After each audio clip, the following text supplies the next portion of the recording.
بسم اللہ الرحمن الرحیم۔ ایک دعا ہے، اللہم اجرنی فی مصیبتی واخلف لی خیرا منہا۔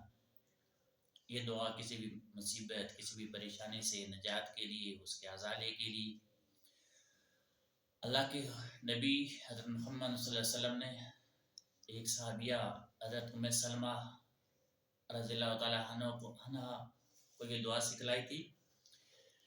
ان کے شوہر بڑے نیک آدمی تھے، وہ جب فوت ہو گئے تو نبی صلی اللہ علیہ وسلم نے انہیں یہ دعا سکھائی۔ اس کا مطلب ہے اللہم اجرنی فی مصیبتی، یا اللہ اس مشکل سے، اس پریشانی سے مجھے نکال، واخلف لی خیرا منہا، اور اس کا بہتر نعم البدل مجھے عطا فرما۔ ام سلمہ کہتی ہیں کہ میں سوچتی تھی کہ میرے شوہر اتنے اچھے تھے، اب ان سے بہتر، ان سے اچھا شوہر، ان سے نیک شوہر مجھے کہاں ملے گا؟ لیکن کیونکہ نبی صلی اللہ علیہ وسلم کا حکم تھا تو اس کے مطابق میں یہ وظیفہ کرتی رہی، یہ ورد کرتی رہی۔ کچھ عرصے بعد نبی صلی اللہ علیہ وسلم کی طرف سے ہی نکاح کا پیغام آ گیا، جو میں نے قبول کر لیا۔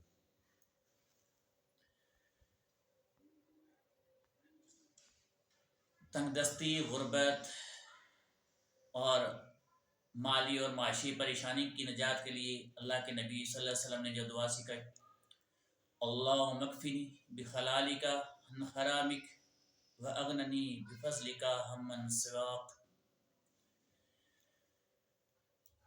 یا اللہ مجھے حلال رزق سے، میری جو رزق کی کمی ہے، کوتاہی ہے، جو اس میں جو رزق کی تنگ دستی ہے، اس کو دور فرما، اور مجھے حلال رزق سے جو ہے وہ مجھے غنی کر۔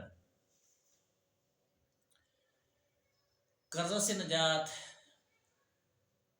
اور دیگر پریشانیوں سے نجات کے لیے ایک دعا جو نبی صلی اللہ علیہ وسلم نے سکھائی، اللہم انی اعوذ بک من الہم والحزن والعجز والکسل والجبن والبخل وصلاح الدین وغلبۃ الرجال۔ اس کا بھی ترجمہ یہ ہے کہ یا اللہ اس غم سے، اس پریشانی سے اور اس قرض سے مجھے نجات دلا، اور مجھے جو ہے وہ کسی کا محتاج نہ کرنا، مجھے تو اپنے رحمت سے، اپنی مہربانی سے، اپنی شفقت سے تو میرے حال پہ رحم فرما، اور مجھے جو ہے وہ اس مسائل سے، ان پریشانیوں سے نجات دلا۔